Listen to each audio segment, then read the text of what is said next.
Immigration was the next issue, and this was another spot where you could tell, like, Julian Castro was really he wanted to go in this, like, going after Vice President Biden, which he did on immigration as well. You know, they were both part of the Obama administration, but Julian Castro was saying, Vice President Biden, you want to brag about the good things about the Obama administration when it comes to, certain things like immigration, how Obama was criticized for, he's called the deporter in chief. You want to just say, hey, he was the president, I was the vice president, kind of divorcing himself from the administration when it's convenient for him. And Julian Castro pointed that out. And then Julian Castro then continued to talk about immigration and his platform on it. Senator Warren, she started to talk about reestablishing help in Central America, and that's why we're seeing this whole issue with immigration resurface in the United States. But I don't think she went far enough, and this goes back to where I was saying, candidates like Tulsi Gabbard and Marianne Williamson were needed on that stage tonight. When it comes to talking about race in America, no one has done it better in the primaries than Marianne Williamson.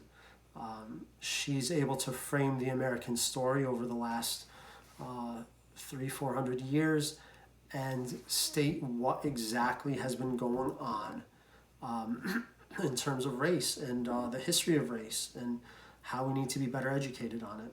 In terms of immigration, I think that when you're talking about Central America and how that is tied to immigration, Tulsi Gabbard has been talking about the regime change wars that the United States has been promoting throughout the world. And in the 50s, 60s, 70s, 80s, it was all about suppressing communism throughout the world. And that was not just through regime change wars, but also through CIA operations. She doesn't go that deep into it, but having a candidate on stage to talk about that, at least then we're framing immigration in the right way. Now, I don't know if Tulsi Gabbard would have framed it as such. I would if I were on the stage. And I'm just waiting for someone to frame it as such on the stage, that, hey, we have this immigration problem because of the dictators that we have propped up throughout Latin America, the democratically elected leaders that we have undermined throughout Central and Latin America.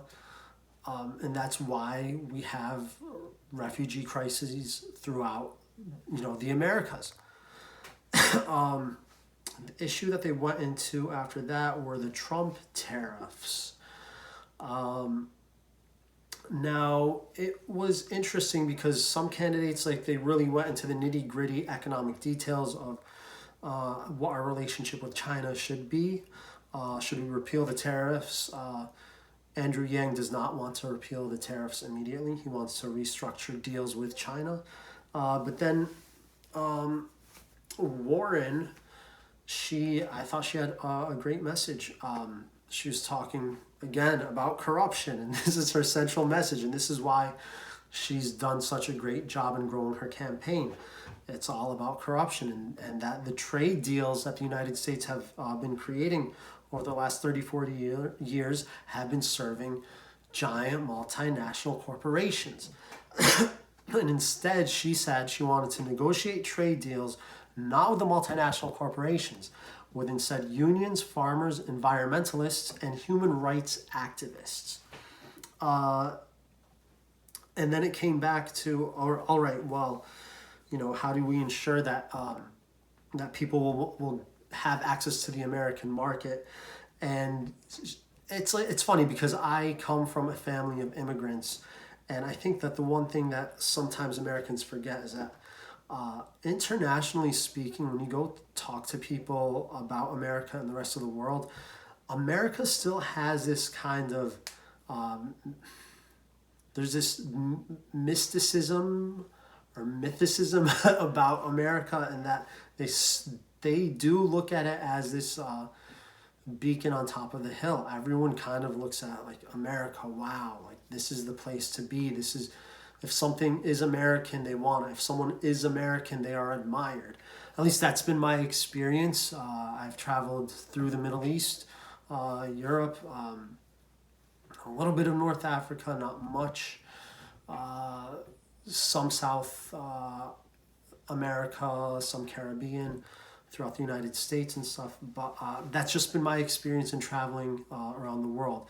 And especially, talking about the Middle East, countries that people would generally think are hostile to the United States. You'd be surprised about the attitudes people have towards America there. So she was saying that everyone wants access to the American market. Yes, because people realize that, in terms of innovation, technology,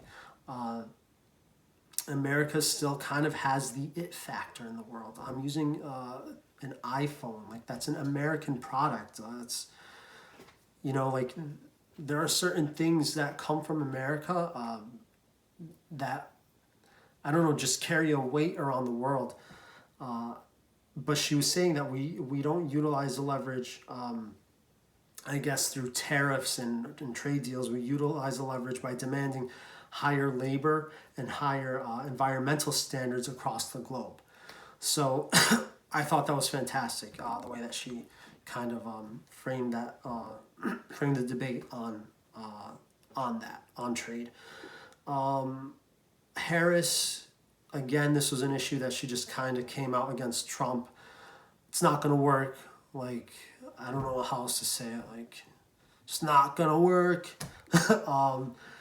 And then Sanders did a good job tying issues of trade to labor wages.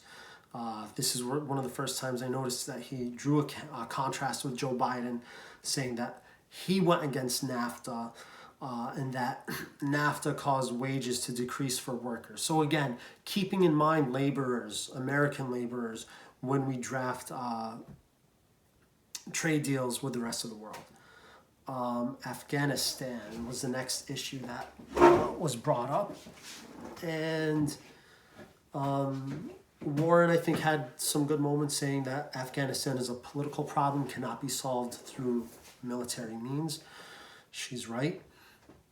And then when you talk about Afghanistan, like, it always comes back to Iraq. And then Joe Biden starts talking, and he expressed regret, not about his vote in 2003. That was my impression of it. It wasn't about the vote. It was about voting for the surge. I think that was in 2006 or 2007. And that just leaves it right open for Bernie Sanders to come in and say, all right, well, like, you still voted for that damn war. And Sanders, who I think was a congressman at the time, said that he was basically bragging about that he never agreed with Bush or Cheney on the war in Iraq. And that he also bragged that he was the only one on stage, and this is where he's going to distinguish himself from the other candidates, who voted against all three of Trump's military budgets. Now here's the thing, like, when you have a debate with 10 people, yeah, we do want to tune in and see who goes against who, but there's not enough time to do it. All you get are these like 1 minute slots to talk about the issues. I kind of want to see Sanders take Warren to task on her voting record on that, because I didn't know, for example, that he was the only one on stage who voted against all three of Trump's military budgets. Well, Trump has been in office since 2017. Warren was senator since 2017. So, how do you vote, Senator Warren, on that? Now it kind of opens a real discussion. And this is where we could actually see major differences between candidates. But I think the field's got to whittle down a little bit. Now, here was a weird thing. I'm forgetting his name, but the journalist from Univision came on and he said, hey, we're going to talk about Latin America now. Bernie Sanders, let's talk about your brand of socialism versus Latin American socialism. And then Bernie Sanders went into, whole thing like, yeah, I'm not a supporter of Maduro. Maduro's a tyrant. I think the question is like, why won't you call Maduro a dictator? And then Bernie Sanders got to talk about what democratic socialism is versus socialism historically in Latin America. I just felt that the conversation was very shallow in on Latin America. They just simply asked why Sanders won't call Maduro a dictator, and then it gave Castro the opportunity to be like, oh, well, I'll call him a dictator. Yeah, like, all right, who cares? Like, the reason why who cares is like, why can't we just have like a real debate about Venezuela rather than like, oh yeah, who's willing to call him a dictator, who's willing to not? Let's actually like see, like, it just feels so fake. Like you're just looking for a sound bite, and then pundits could go on TV and be like, "Oh, well, he said this about Maduro, and he didn't say this about Maduro," and like these conversations are not genuine and stuff. So it's just very shallow, which is why, like, in a way, it's like, all right, good for Sanders for not taking the bait on that, but then using that as a way to just be like, hey, this is what democratic socialism is. But again, this is why this format doesn't work and doesn't encourage real debate. You're not actually talking about what America's stance, or not even stance, but what America's role in the rest of the world should be, specifically Latin America, even though they said they were going to talk about that.